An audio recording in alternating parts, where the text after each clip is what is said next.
已經開始拍了嗎？亂澆水，不要在那邊假裝啊！這個很耐的。你去澆那個小咖喱樹，小咖喱樹還不可以澆，澆，叫你澆就澆。就我跟朋友說的時候，我都說，我就大概5歲的時候，我大概就知道我是同志。那為什麼會這樣子嘞？就是我莫名其妙的5歲，我就做了人生中第一個春夢，然後那個對象是男生，對，然後雖然我才5歲，5歲時候的對象是什麼類型？我不要問這麼仔細了。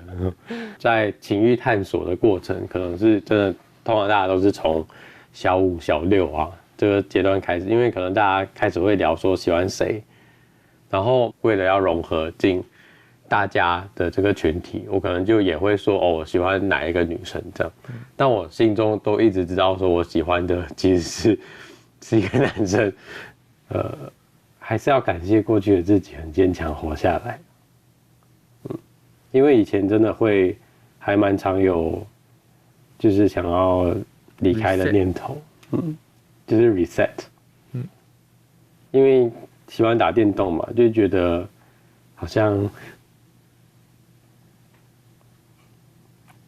可以重新活一遍，然後不要喜歡男生這樣。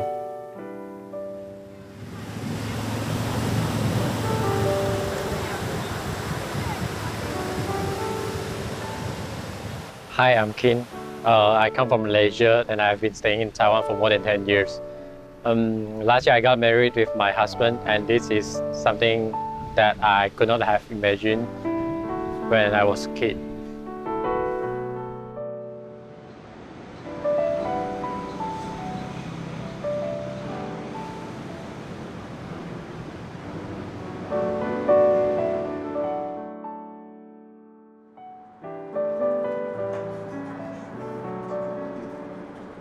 結果及時，然後學者壞訪。報道者的，應該說同事間的關係就還蠻緊密的吧。這樣子的媒體組織形態，大家分工也比較扁平，就是很多東西都是要很頻繁的協作。比方說，我們做財畫法的時候，有很多是圖表。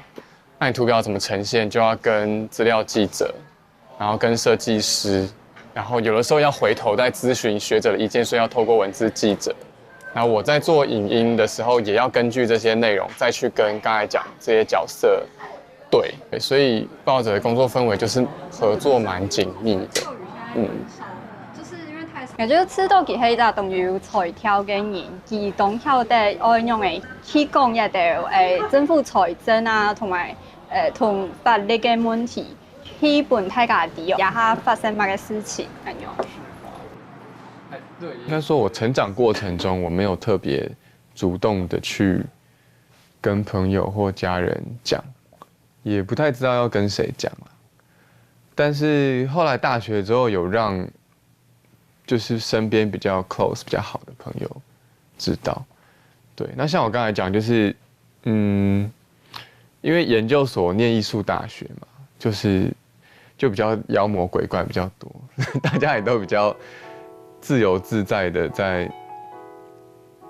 做自己。就是那路上長的學生，有的看起來都很像隔天要出道，就是他們沒有在管，然後也有很多。也就是變成有很多所謂的圈內朋友，我那個時候才比較意識到說，原來這樣子就是還蠻可以直接跟別人交流，或者以這樣的身份為基礎來發展，就是社交關係這樣，就覺得蠻舒服，蠻好玩。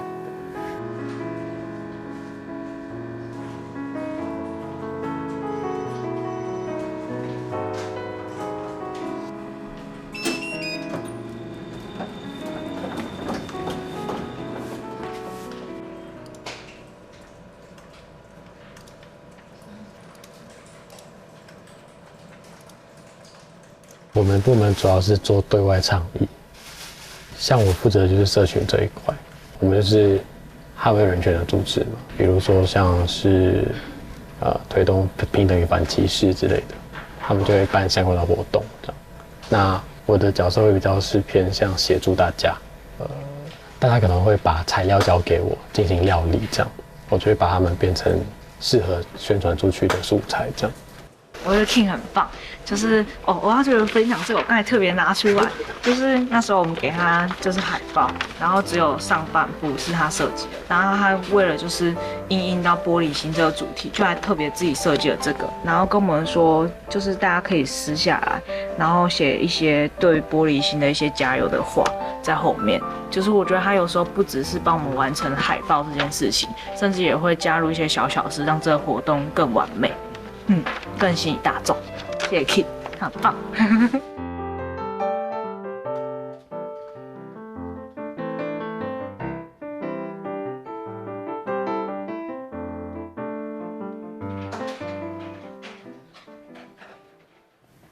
我認識他的時候，我還在念書啦，然後那之前當然有過工作經驗，但是就是研究所畢業之後找的工作其實是關鍵。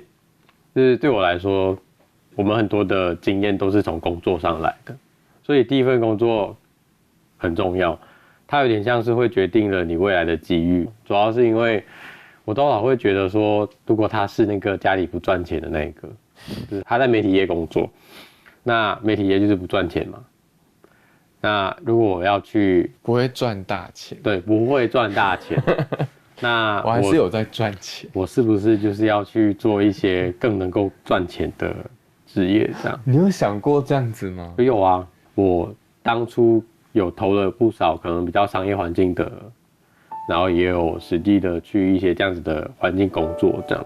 但我後來就會發現說，我好像比起真的要賺大錢這件事情，對我來說，想要做自己喜歡的事情，好像還比較重要。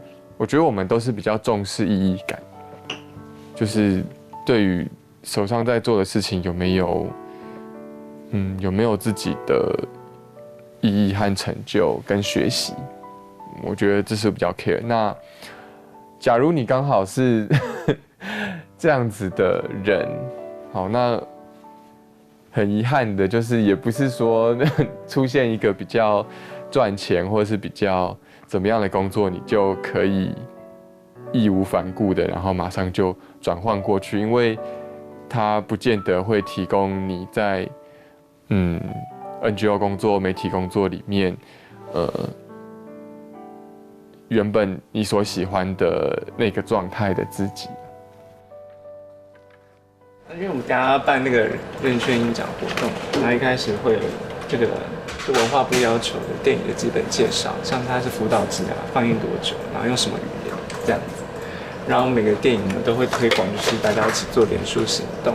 然後除此之外呢，我們有一些自由取悅的一些，像是我們每年會做的這個人權刊物，裡面就會講述我們在推廣人權。我跟他就是以前大學的時候就認識了，然後我們就是共用同一個系館，這樣，就是他是社工系，然後我是社會系，所以我在來這裡之前，我就有問他覺得怎麼樣啊之類的，我也都有實話實說。對，所以我就來了。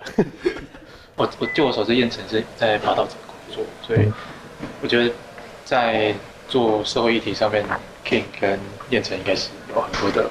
說你們應該很多共同的話題可以去聊的，對，所以這是一個很好的組合。我們在追求社會改變的時候，有不同的管道，一個是做倡議，一個是做報道，所以在這件事情上 ，King 跟彥丞應該是有非常多的話題是可以聊的。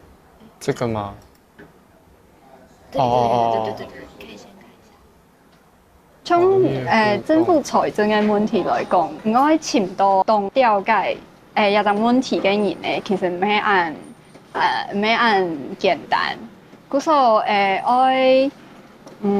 就是你要花一點時間去找到合適的受訪的學者，然後把這真的是有一點複雜，然後距離大家生活有點遠的問題去解釋清楚，然後讓讀者有感覺，知道說就是一個新的財政法案通過會怎麼影響你的生活。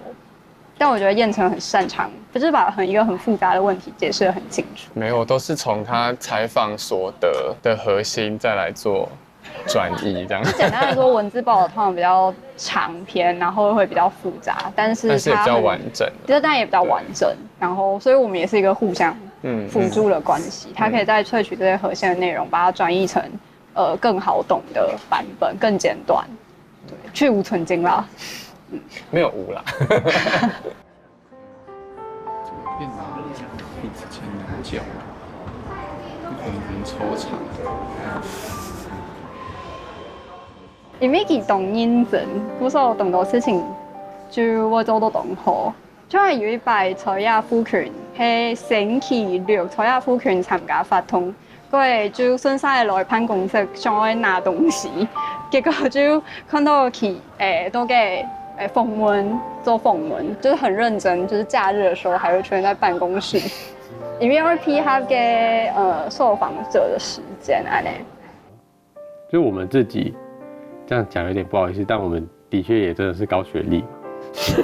我真的講不出，就是從小到大我都是在那種，我都是資優班，所以我身邊的他是僑大第1名畢業分發，然後結果選台大社會系，那個填分發的其他同學都覺得，就是怎麼會有一個第1名分發選社會這樣？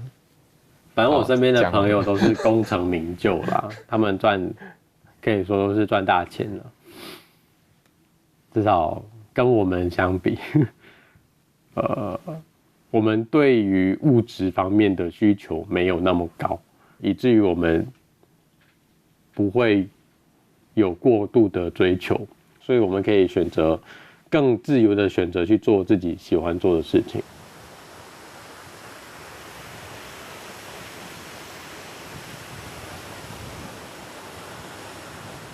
我們就是在朋友家的聚會認識，然後後來認識之後，就有一起去爬山，第二次見面是一起去爬山的，就是晴天跟朋友一起去玩這樣，然後那次就是他有來，然後我們就有比較多的互動，他覺得我很可愛，對啊，後來就傳訊息啊、聊天啊，就開始變熟這樣。然後就是公車啦，公車會蠻心動的，因為真的很擠。然後他真的矮矮的，我哪有矮矮，我普通好不好？然後因為很擠的時候，就感覺就是他的頭就在這裡，然後全部人都這樣圍着。大部分的人頭都在你這裡。是啊，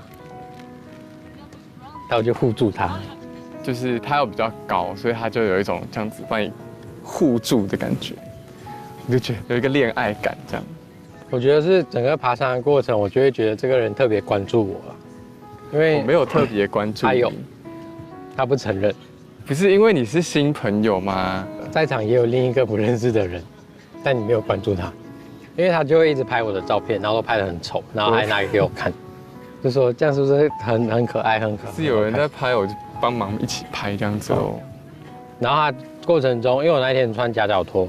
他就一直踩我的拖鞋，我不是故意踩的，因為我走他後面。他一直靠得很近，所以這樣子爬樓梯的時候就會不小心踩到他的鞋跟。他就是一直靠得很近。好隨便，我沒有要刻意，就是跟在你後面的意思。你也一直拍我啊？是啊。然後後來因為那時候10月，其實晚上要下山的時候。其實天氣已經蠻涼的，然後只有他一個人有薄外套。對，我有帶薄外套。然後就因為他跟他的另一個朋友，就我們那個共同朋友，他們關係還蠻好的嘛，所以可能那個朋友就會去抱他，就說要取暖這樣。然後我就說我也要，所以我也去抱他。我就是襯外套哦。我們的第一次抱抱。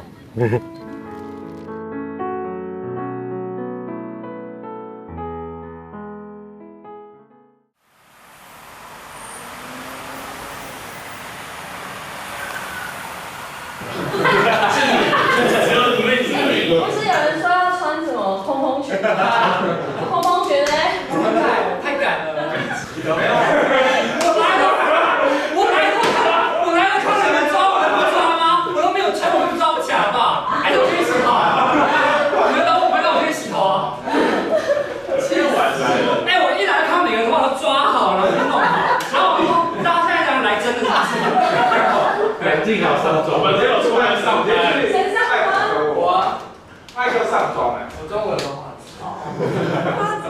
那个拖成这样子，我这次比較便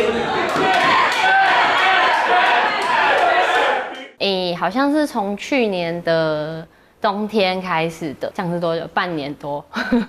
然後我一直都蠻喜歡來上這一堂課，因為他們就是很好的朋友，然後大家在課堂上就是百無禁忌，然後就是也彼此很有默契，然後上課氣氛很好，這樣很歡樂。我們全都做單腳站，心裡想說關我屁事。好，我們從嬰兒式開始，膝蓋跪地，然後手往前伸，額頭輕輕點到地。如果額頭點不到地，大腿左右開一點點，然後你的屁股會坐在腳跟上。好，手肘稍微伸直，手掌心貼平在墊子上，有一點點把墊子往前推的感覺，讓腳跟更靠近屁股，推墊子的感覺。所以你的手現在不是完全放鬆。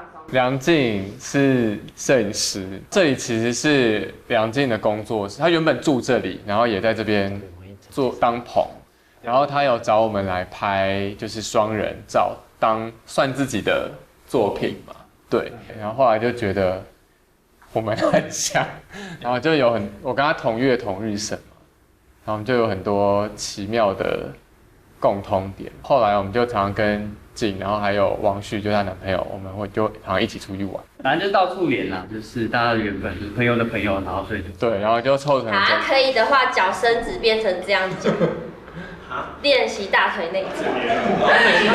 會崩潰。包這邊哦，包這邊。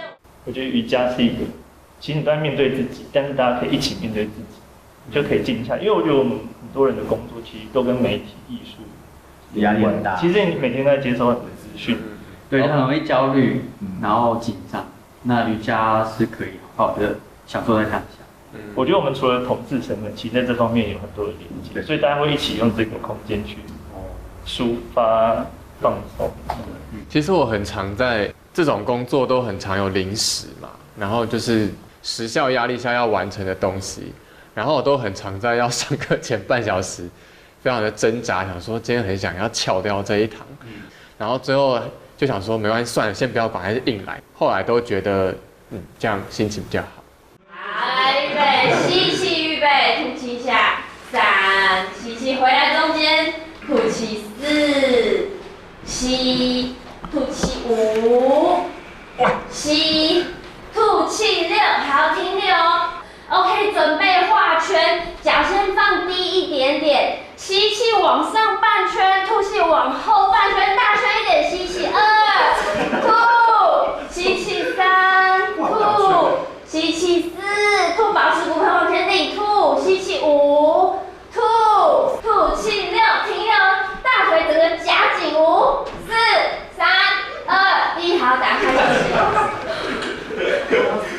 其實維持身材是一個很耗時間跟精力的事情，在這裡可能還是要幫一些異性戀夫妻他們講一下話，就是更多的人其實是把維持身材這件事情的精力花在照顧小孩身上，不結婚也可以維持身材，不結婚也可能會走鐘。好，從這邊吐氣的時候，把屁股下去做左腳腳跟，然後吸氣回來，吐氣下。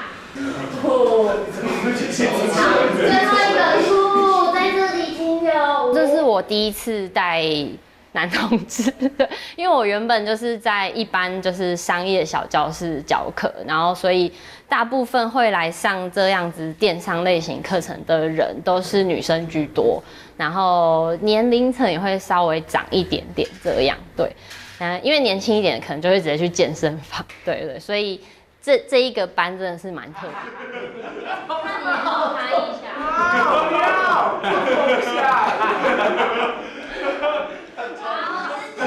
我覺得，因為我以前我大學也是念廣電系的，然後那其實我們那樣的科系會這樣的族群其實是蠻多的。那大家都好像每個女生都有一個。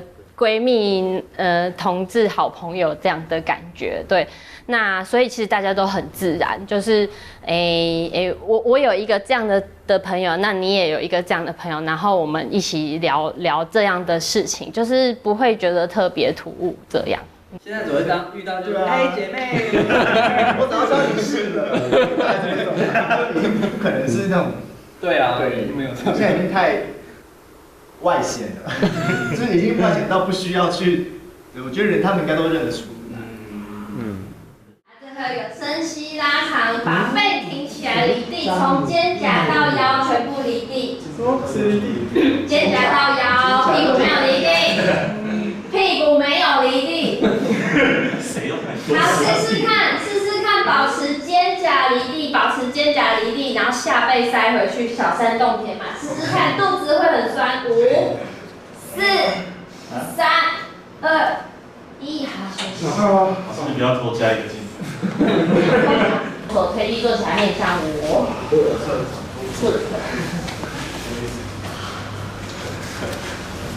好，今天3課到這裡。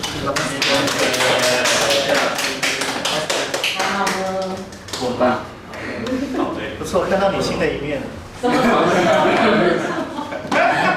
天太多。我今天才生氣2次了。刚差點第3次。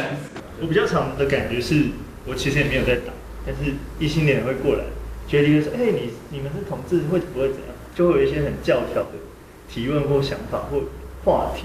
我是覺得反而那個東西才是真的櫃子，就是他們的框架才把我們。他們在櫃子裡面。對，他們才在櫃子裡面，我們已經在外面繞來繞去，說你們怎麼不出櫃？沒有，你們才在櫃子，就是這個心情。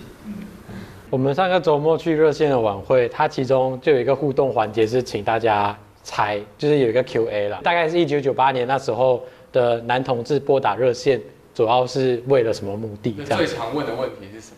對，然後答案是就是要去哪裡找到圈內人？對。但2024年的目的就變得不一樣。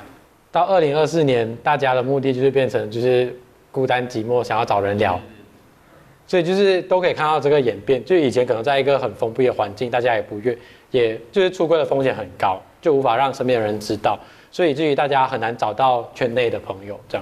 但是現在我們感覺就是還蠻容易的，至少以我們來說，就像都是先認識 A， 然後圈子會慢慢越來越大，越來越大，所以也沒有到很封閉。但其實我們這個瑜伽課也不是男同志專屬。我們有女成員，只是他們沒有來過，所以其實是被我們霸佔的。對，我們是一個霸權。有女生，但是她從來沒來過。對，你們其他單身，應該說目前可能還是單身的，會不會可能從他們這些已經結婚，像他們2位一樣，就是獲得了什麼能量之類的？就可能會好像沒有能量，負能量。我有。好，其他人不要講話。獲得警惕。接到幸福感，就是獲得警惕。因為我有跟他們出去國外玩過，然後就剛好在國外一起行動，然後就看他們很自然的幫彼此拍照，然後有時候小打小鬧，就那個很自然的感覺，讓我覺得，其實進入關係是一件可能的事情。就是因為我覺得現在社會很容易，大家就一直在選擇，沒辦法決定我要進去什麼，或者是會擔心那些在一起我要面對的問題。但我覺得在他們身上會看到，這些事情有時候有愛都是可以克服。你們都好會上節目，真的，你們好棒哦！好做作，不敢講話，我不敢講。今天有用特別甜美的聲音教學？沒有吧，我平常就很甜美。對。因為我換一個位置還是。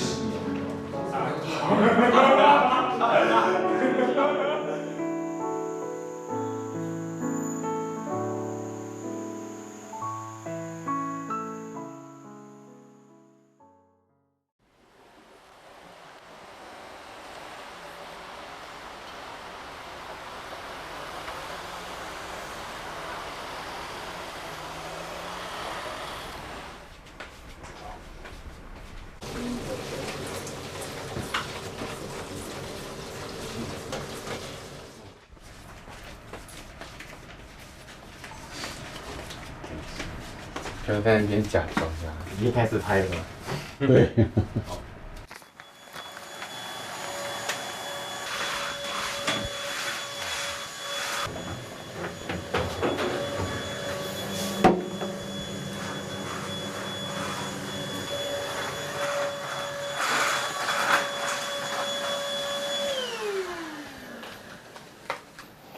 在這裡翻魚池就好了。變成像家裡的工作，你們分配上有沒有彼此協調過？這個就是我們永遠的爭執來源啊。什麼意思？没有明確的分啊，我就是努力做啊。因為通常都是我比較容易看不下去，我就會先做啊。然後我累積到一個時間，就會跟他說：“你怎麼都沒有做啊？”我們的標準不一樣啊。照他的標準，可能一年只有3節會打掃到。屁啦，我都有做啊。我只是做比較少而已。就是我比較需要環境維持在一個清爽的狀態，然後不喜歡東西亂放。那2個人會因為畢竟現在已經是一個婚姻關係了嘛，會不會有這一部分的爭執？就是這是我們的恆久課題，結婚前也在吵這個事情了，然後到現在也一樣。對啊，這跟要不要走入婚姻關係跟要不要談這些，其實都沒有什麼直接的關係啊。2個人要繼續維持這個關係，本來就有很多東西要一直溝通啊。這個好像水弄太少。你想我弄太多，你又會講我弄到太濕。不是，你好像根本沒有讓我沾到水。那我們就一般現在时下年輕人的一些婚姻觀念啊，好像有那個婚姻這樣的。我們姑且說是契約吧，很多人都會覺得這其實是一個蠻大的冒險。可是對你們2個來講，當初的最簡單的考量是什麼？我大部分的，目前大部分的人生的時間裡面，我都沒有想說過有結婚這個選項啊。其實就是跟偉健一起之後嘛，就是最簡單的考量，其實就是偉健是外國人嘛。你叫偉健好奇怪哦。對吼，就是阿 King 是外國人嘛。那要在台灣穩定的生活，其實不是件真的易如反掌的事情啊。像有的人喜歡，就是有一個 gap year， 我可以一段時間不要工作，想一下我接下來想幹嘛，或者我就想休息。對他來說，他其實如果在原本那個狀態下，就是不太可能，他的彈性會變得比較低，因為他必須要一直有受僱，而且是在一定的標準以上。那就會覺得說，如果他可以以結婚的方式，然後移情居留，我們共同生活的基礎就會比較穩定啊。那可以第一次聽到彥丞對於婚姻一部分的考量是這個因素，你會不會很感動？但我都會覺得我們就沒有到很浪漫啊，就是這都是很現實的考量。因為可能大家都會說什麼因為我愛他，我想要跟他一起。就雖然說這個當然就是前提嘛，我們在一起這麼久了，當然是確認過彼此對對方的感覺是什麼。但真的是促使我們踏入婚姻的，可能就是真的是這些很實際的考量，就是讓我更方便了。好，那另外一個問題就是說，從認識同居到走入婚姻關係，就這樣一路下來的觀察，就是說，你們對於彼此婚姻，比較滿意的是什麼？那比較不滿的是什麼？滿意的，就對於整體生活還是算是滿意啊。這個生活在婚後沒有太大的衝擊變化，然後我們基本上也就是先以過好自己的生活為主。不滿意就是他比較懶啊，然後我們就比較常在那邊爭執說誰要洗衣服啊，誰要吸地啊。洗衣服我很常都在洗，好不好？洗衣服不就丟進去然後按洗，然後還有曬衣服啊，曬衣服可以算一個啊。但是你每次都拿出說我有洗衣服，我有洗衣服。洗衣服如果要算點數的話，洗衣服大概算1點。我還有拖地大概要算5點。我有吸地板，你大概洗5次衣服可以抵1次拖地，我大概會這樣折算。那洗地板呢？洗地板3點。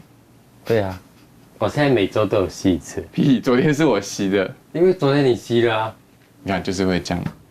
因為今天要去海邊，所以要先幫皮膚補水。可以了嗎？你要多按一下吧。你不会弄这个。你们两个的个性是属于比较宅的，还是比较喜歡戶外的那些？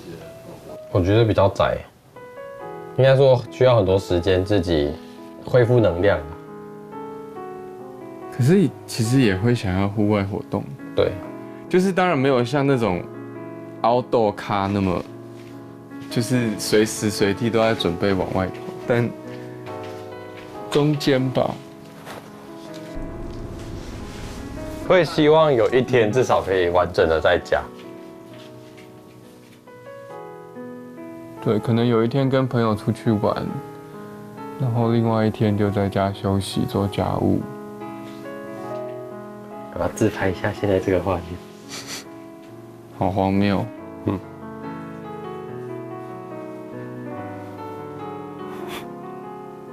被攝影機拍。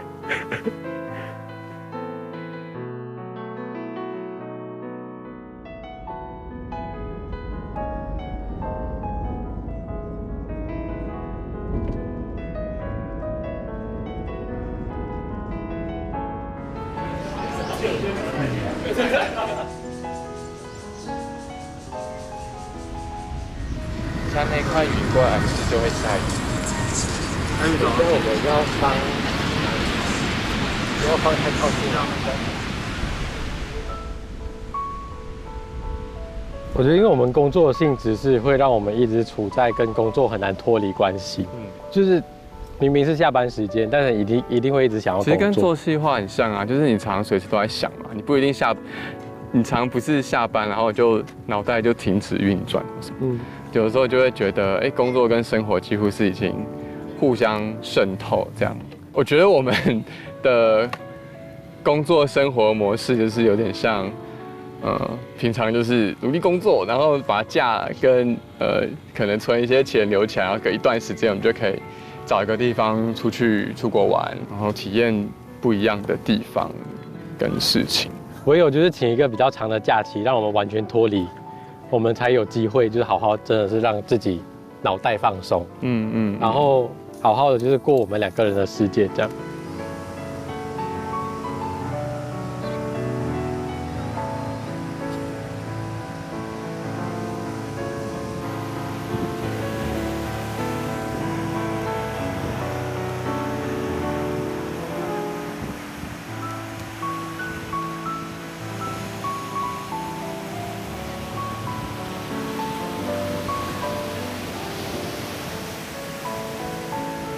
來之前，其實我們的前主管就有大概跟我們說，哦，有一個同事會來，然後他是主要是在社群媒體這一塊的小編啊，然後一些設計這樣子，然後他就有提到說他是一個 KOL 這樣，然後就有說他是馬來西亞人，然後就是很常在他的 IG 上面跟就是老公放閃這樣，所以我那時候就知道他是這樣子的一個身份這樣子。但是有上去先看過？有，我就好奇了，我就去看這樣子，對。覺得怎麼樣？覺得怎麼樣嗎？是個帥哥啦。對，然後就真的是超多放閃的這樣子，對。我想說我的姐妹們應該是會喜歡他這個菜。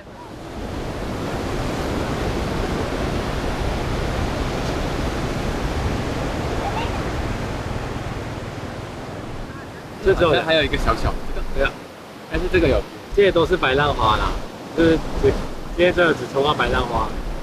這個是亂排的，有啦，有小小的。你看我根本就沒有划水，我只是靠白浪花這樣做。天哪，今天只可以在近岸這樣划一划，短短的，衝個5米。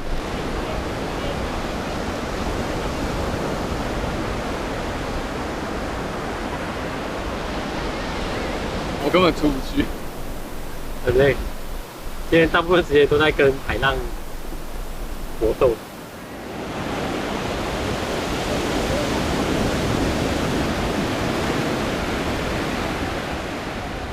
親密的伴侶出去玩最容易就吵架，你們出去玩也會吵架？多多少少，有時候吵一些很小的事情，要去哪裡，要吃什麼東西，就會在過程中可能就覺得為什麼都是我在找要吃什麼東西，然後他都可以就是在那邊開開心心的拍照啊，回網友的訊息啊的這一種，然後然後我就要一直去看，然後就是我的手機都快沒有電了，因為你比較會找啊，对，他都會講這種話，那這也是事實，而且他標準比較高，不一定我找了他就會認可，所以不如一開始就是你找。所以通常旅行的規劃這方面，通常都是我在做這樣，然後就像做家事一樣，只要是其中一個人做比較多，這就會可能會有爭端。你要把它拿來跟做家事類，就是這樣啊，不然嘞。那最後我再問一下，就是因為 King 已經在台灣也很久了，对台灣的感情是怎麼樣的？已經覺得自己算是完全融入了這個土地嗎？要說融入。我覺得我在我的舒適圈待得很好啦，那我在這邊交到很多很棒的朋友嘛，然後台灣是一個，我就會說我在台灣這邊找到很多，就是獲得很多做自己的勇氣啊，所以當然台灣對我來說很重要嘛，但不管怎麼樣，我覺得我的未來就是跟目前啊，我就會覺得我就是希望跟他綁在一起，用綁在一起，沒有啊，就是。他在哪裡就是我的家，這樣。對某些人來說可能是，但是真的也很難說所有。也有一些非常得到祝福的同志伴侶，也有得到祝福但是也不想結婚的同志伴侶。所以其實樣態真的很多。我確實可能會有一點考量這一點，所以我們那時候就是阿 King 求婚之後，其實我們沒有馬上去登記。就是如果可以獲得祝福，那是 bonus； 如果沒有的話，那我們就自己過得好好的這樣。好像是我們普遍的認知。對，有沒有獲得祝福，也不太是一個你很努力就可以獲得，或者是說你怎麼樣就可以改變的事情。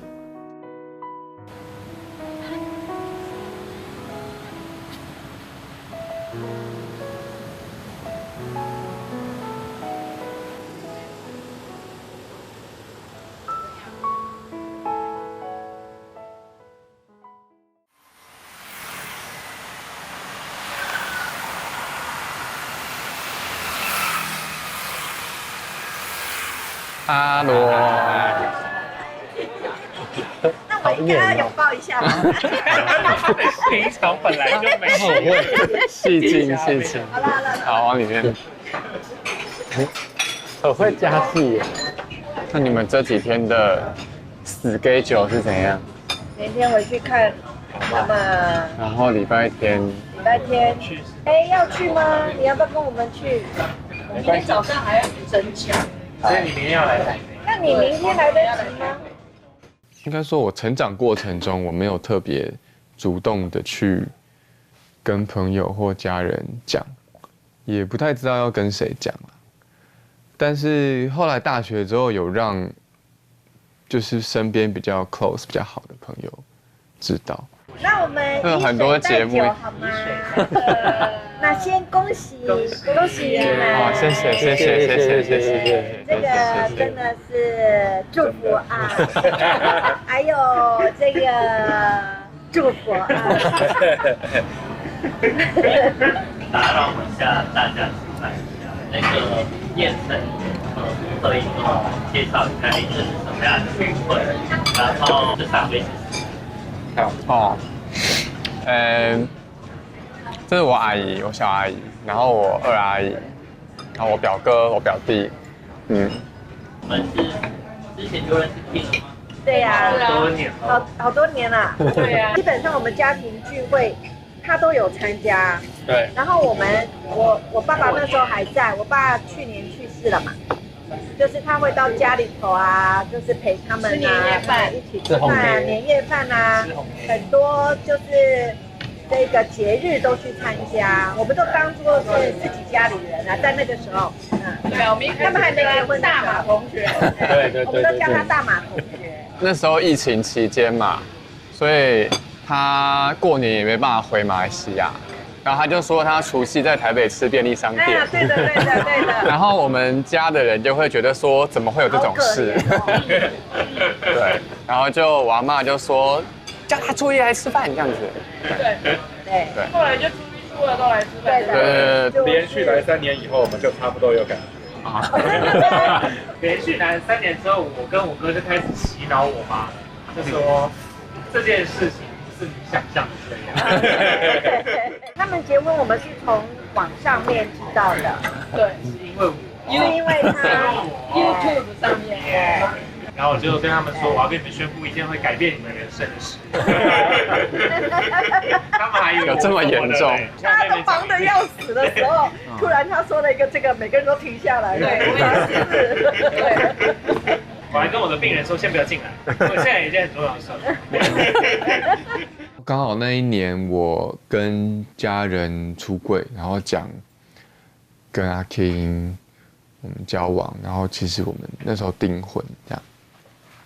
他們不完全可以接受，所以變成年節要整個家人要聚在一起的時間，我覺得有一點尷尬跟不自在，所以我就想說我就規劃一個去馬來西亞，然後就有一點技術性的避開，當然我還是要回去過初一、初二之後啦，但是除夕那邊我就技術性的躲掉，然後就變成是第一次是在阿 King 家吃年夜飯，叫他們立馬第一時間要跟他說恭喜他，還有我們都支持他，叫他以前從來不會這麼惡心的，他說你告訴他我愛他，我支持他，我希望他們幸福，以前都沒有的。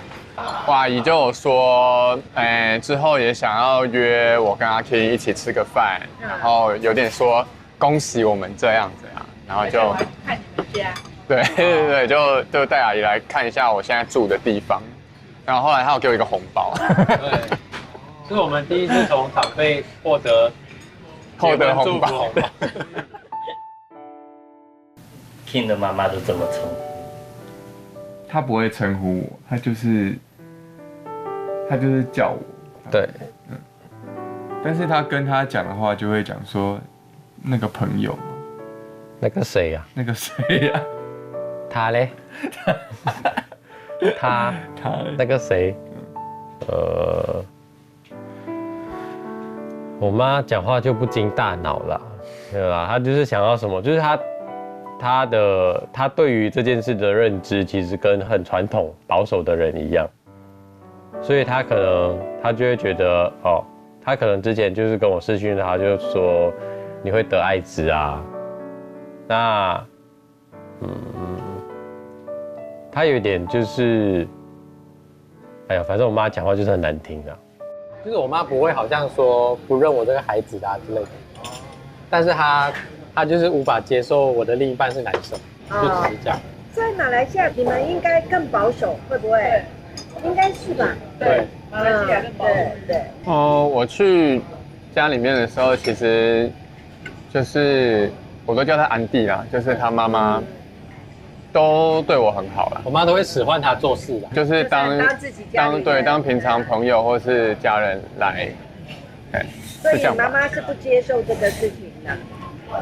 事實上其實沒有什麼差別，只是她觀念上她還是不會去講出說，比方說你的男朋友啊，或者說你先生啊，她會失語，她可能就只會說那個誰，就是她無法稱呼他這樣。明白。但是實際互動上，其實她沒有，她對我很好啦。對。其實他們選擇就是愛對方，那麼這個事情呢，本來就是他們之間的事情，其實是很難，就是讓所有的人都去接受的。只要他們自己堅定的，就是對對方，對這個愛情也是一樣嘛。雖然兩個都是男生，但是對於愛情也忠誠啊，然後互相包容啊，就跟一般的婚姻一樣。我覺得這個就足夠了，很難得到所有人的祝福。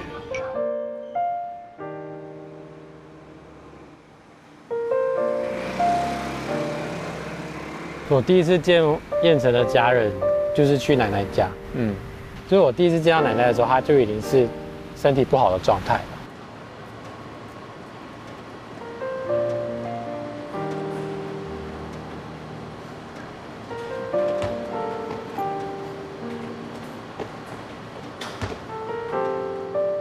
為我奶奶家住附近，然後她後來坐輪椅，比較沒有機會出來走嘛，所以天氣好的時候，有的時候就跟義工一起推她出來，在這邊散散步、曬曬太陽。我蠻小的時候，她就會帶我在這邊。對啊，那時候不叫大安森林公園，就是只有一個代號嘛，叫7號公園，所以我奶奶都說去7號公園，去7號公園這樣。然後我第一次去她家，就是她叫我幫忙換燈泡，因為我很高，就這樣，所以她後來就是很長一段時間，她可能都叫我那個就是彥丞的那個高的朋友，我就是那個高的。但後來就是奶奶也慢慢記得我的名字，就是彥丞一個人去看的時候，看奶奶，奶奶就會問他為什麼阿 King 沒有一起來這樣，然後。就是中間有察覺奶奶的精神狀況越來越差，她行動的能力下降之後，也影響了她的精神的狀態了，所以就有察覺到奶奶出現失智的狀態。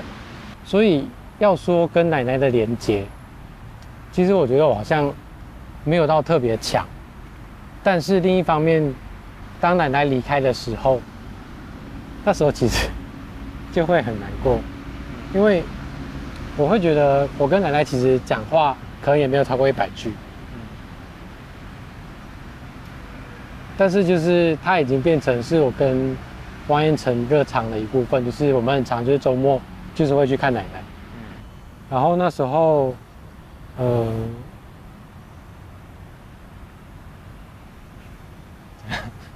就是接到消息奶奶不在，然後我們就一起趕去醫院。因為我們比他爸媽早到現場嘛，所以等於是我們就先在那個永愛室裡面，就是對奶奶念經。後來他爸媽就來了，那因為當時王彥丞跟他爸媽關係就已經出櫃了，然後關係就沒有到很好。那也是因為這樣，我就先離開，然後彥丞就先陪我到樓梯間，然後王彥丞就跟我說，就是奶奶記得我的名字啊。对，告別式。告別式我就沒有去嘛，因為同樣也是一樣的理由，就是我不適合存在於那邊。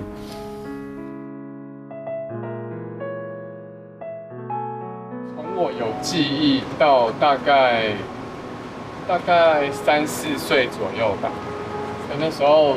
我爸媽在台北都有工作的時候，平日就是會放在這裡，這樣給我爺爺奶奶帶，然後週末可能我爸媽再把我接去，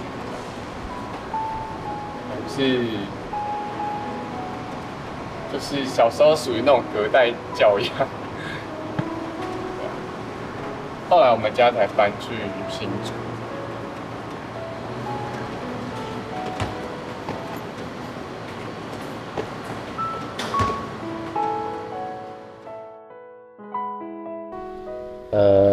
我來自馬來西亞，然後我很幸運，我來到台灣，然後很幸運，再一次好了。你感覺沒了是不是？